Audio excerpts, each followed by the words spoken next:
Informez-vous tous les jours sur votre média de référence. ATPLM TV et sur Rien à faire.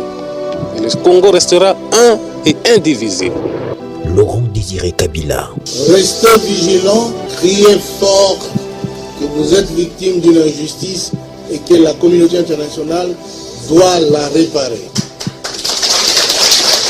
Demeurez solidaires face à nos ennemis, grands et petits. La raison est de notre côté. Joseph Kabila. La défense de la souveraineté et de l'indépendance de notre pays, c'est l'affaire du Congo.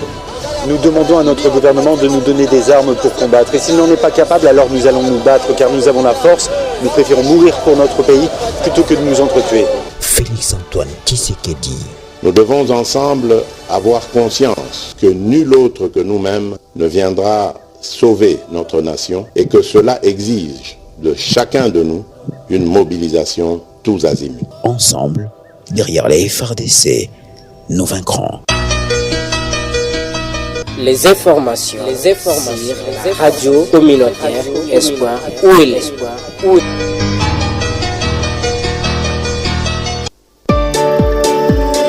Les informations, c'est votre droit. C'est ainsi, la radio communautaire Espoir Ouélé vous informe tout de suite.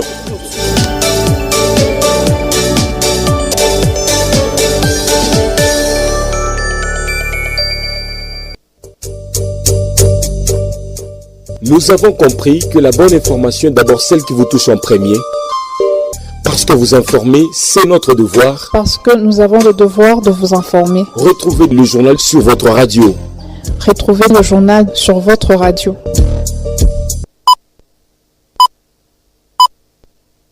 Le journal vous est présenté par Joseph Kobal.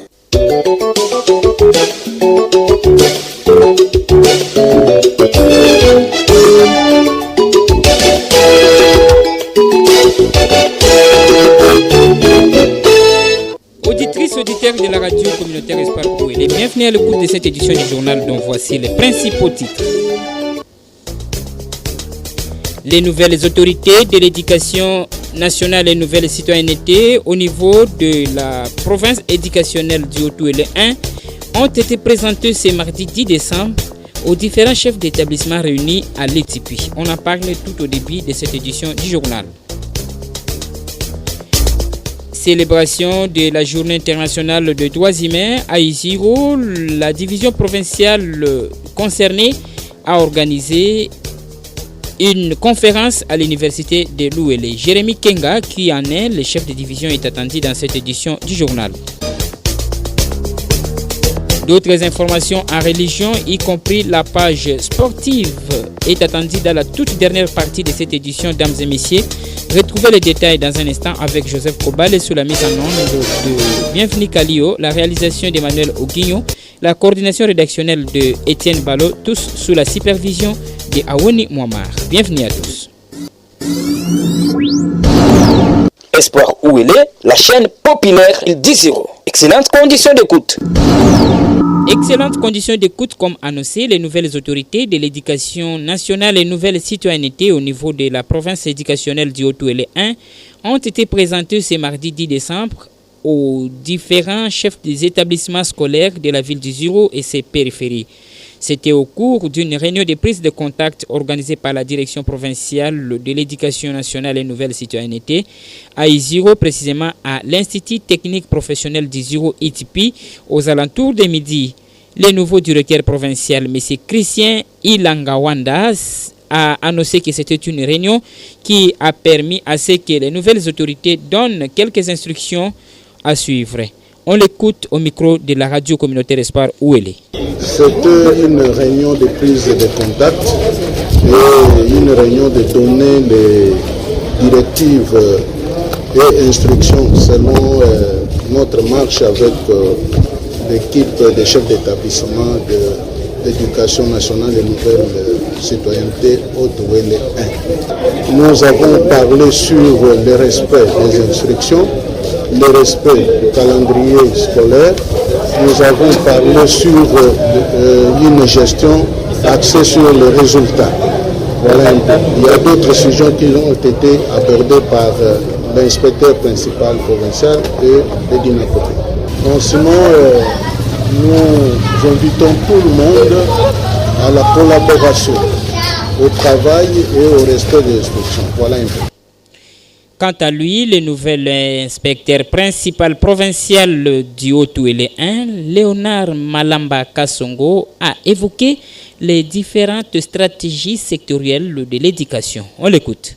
Notre exposé s'attelle sur la stratégie sectorielle de la formation et de l'éducation 2016-2025, plus précisément dans ces 3 axes prioritaires.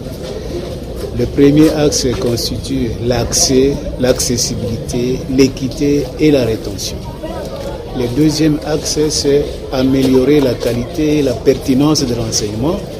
Et le troisième axe, c'est la bonne gouvernance. Et nous avons essayé d'entrer un peu en profondeur, mais tous les détails, c'est à la prochaine réunion.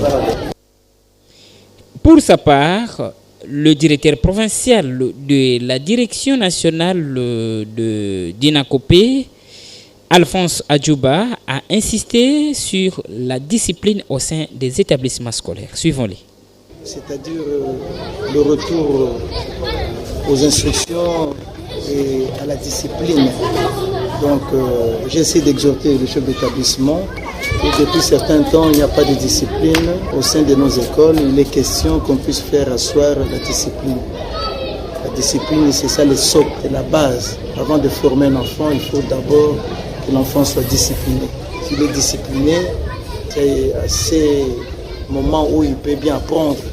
Et j'ai parlé également de la paix des enseignants où pour l'instant il n'y a pas assez de problèmes parce qu'on venait de faire la délocalisation de 3 antennes qui autrefois étaient payées par la Caritas où il y avait un retard considérable accru.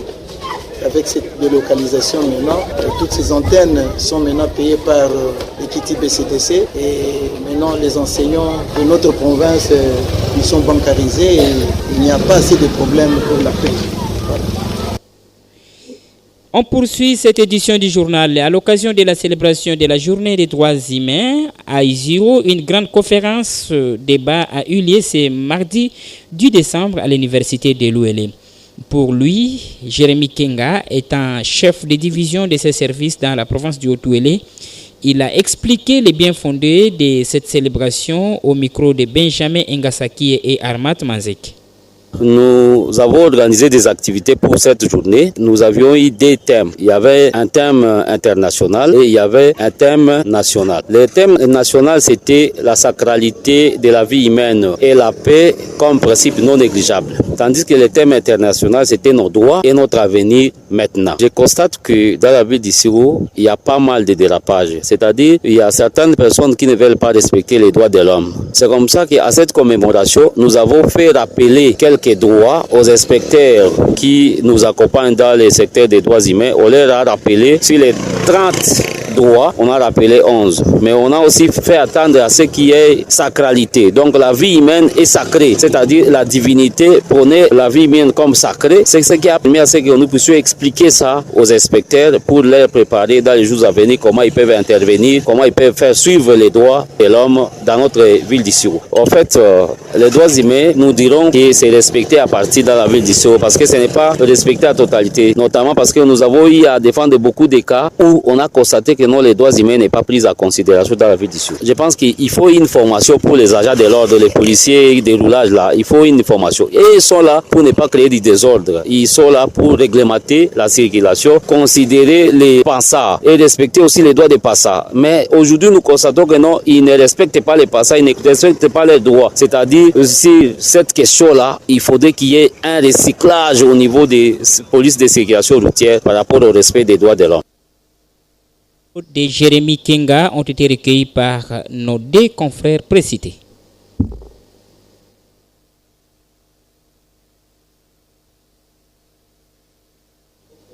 On poursuit cette édition du journal. Parlons de la politique. En son arrivée à la tête de la province du Haut-Touélé, le gouverneur Jean Gambou, une situation sécuritaire alarmante marquée notamment par des fusillades, des braquages et des vols dans les territoires de Ouacha et Wamba. La police est sous-équipée et en sous-effectif peinait à assurer la sécurité des citoyens face à cette recrudescence de l'insécurité. Dès son investiture, le gouverneur, suivant les instructions du chef de l'État, Félix Antoine Tshisekedi, a entrepris des actions fortes pour restaurer l'autorité de l'État.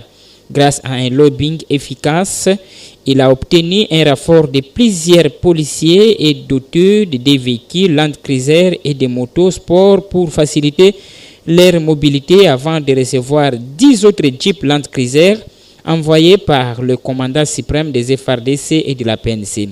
Ces initiatives ont permis de sécuriser les zones sensibles et de réduire considérablement l'impact de l'insécurité dans la région. En parallèle, les mesures stratégiques ont été mises en œuvre pour traquer les malfrats et les traduire en justice, contribuant ici à un climat de confiance accru au sein de la population. Ces efforts ont aussi permis de stabiliser la situation sécuritaire en seulement 4 mois en créant des cadres favorables pour les activités économiques et l'attraction des investissements. L'engagement de Jean Bakomito Gambou à faire de la province du Haut-Touélé une province sécurisée et prospère s'inscrit dans la vision des chefs de l'État congolais Félix Antoine Tshisekedi Tshilombo et témoigne sa ferme volonté de garantir un avenir meilleur à tous les habitants de la province du Haut-Touélé. Dépêche de la cellule de communication du gouvernorat. On reste un instant dans cette page pour vous informer des lancements des travaux de réhabilitation de la route Abba-Faradje sur financement du gouvernement provincial. Le vice-gouverneur des provinces du Haut-Touélé, Christophe Daramatata, a, au nom de son titulaire Jean Bakomito Gambou en mission à Kinshasa, procédé depuis ce lundi 9 décembre à Abba, dans le territoire de Faradje, au lancement officiel des travaux de réhabilitation de la route nationale numéro 26, tronçon P418 Abba-Faradje long de 80 km. Cette portion de la route n'avait jamais bénéficié d'une réhabilitation mécanisée depuis l'indépendance de la République démocratique du Congo en 1960. Ces travaux, attendus depuis 64 ans, illustre l'engagement du gouvernement provincial du Haut-Touélé sous la direction de Jean Bakomito Gambou à agir conformément aux directives du président de la République, Félix Antoine Tshisekedi Tshilombo, qui vise non seulement à désenclaver cet axe routier stratégique considéré comme une importante porte d'entrée et de sortie du pays national via Haut-Touélé, notamment à Abba, mais également à favoriser les échanges commerciaux entre la République démocratique du Congo et le Sud-Soudan.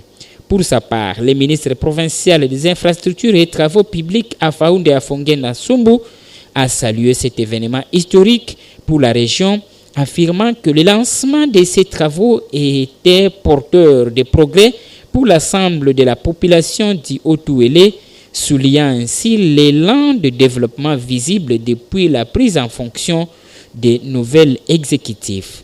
Eric Massimo, directeur général de l'entreprise Rhinocéros, qui réalise ces travaux pertinents en partenariat avec la société sud-soudanaise Point Investissement, a assuré que le désenclavement de cet axe se ferait dans un délai maximum de 3 mois, garantissant ainsi la qualité des travaux que fait au gouvernement provincial. Les bénéficiaires ont également exprimé leur gratitude envers les autorités provinciales pour les efforts déployés afin d'offrir une nouvelle image à la province du Haut-Touélé, affichant ainsi un soutien indéfectible au gouverneur Jean Bakomito, qu'il considère comme un meilleur représentant du président Félix Antoine Tshisekedi, fait savoir la cellule de communication du gouvernorat. Espoir Ouélé, la chaîne populaire Il 10-0. Excellente condition d'écoute.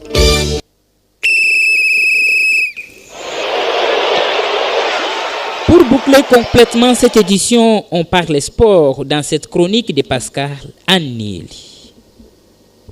Les championnats de cercle sportif de football de Rongo évoluent normalement au stade municipal Mamamboutou de Kikole. Le dimanche dernier, FC Ouélé a neutralisé Étoile de Mbana sur le score de 4-0. Arrivé à 15h, l'association sportive Aigle Rouge a neutralisé Makas sur le score de 2-0. Au niveau international, le Congolais Patrick Moukala devient le nouveau champion d'Afrique IBA dans la catégorie de super moyen plus 76 kg. Moukala a gagné le Namibie Paulus Djolomumu par écho de 5 rounds depuis le vendredi dernier. À Dubaï, bien sûr, interrogé par la presse, Moukala a dit sa joie d'être sacré pour la première fois champion d'Afrique super médiul Wings sous le titre IBAN. Patrick Moukala, 30 ans, demande tout de même la reconnaissance du gouvernement congolais pour les dignes fils qui font la fierté du drapeau national. Le 25 mars 2017, en Afrique du Sud, Patrick Moukala avait été proclamé champion panafricain par le World Boxing Association, WBA. Après sa victoire sur le Ghananais Daniel Lartei au 8e round par Abdon de l'adversaire, le pugiliste congolais compte désormais 21 combats professionnels, 18 gagnés par KO et seul au point et 2 perdus. C'est ici que se referme complètement cette édition du journal qui vous a été présentée par ingénieur Joseph Kobale Angbaïso. La technique a été assurée par Bienvenu Kalio, la réalisation d'Emmanuel Guignon, la rédaction supervisée par Étienne Ballot, la page sportive de Pascal Anneli et la supervision générale de Awoni Mouamar. Merci à vous tous.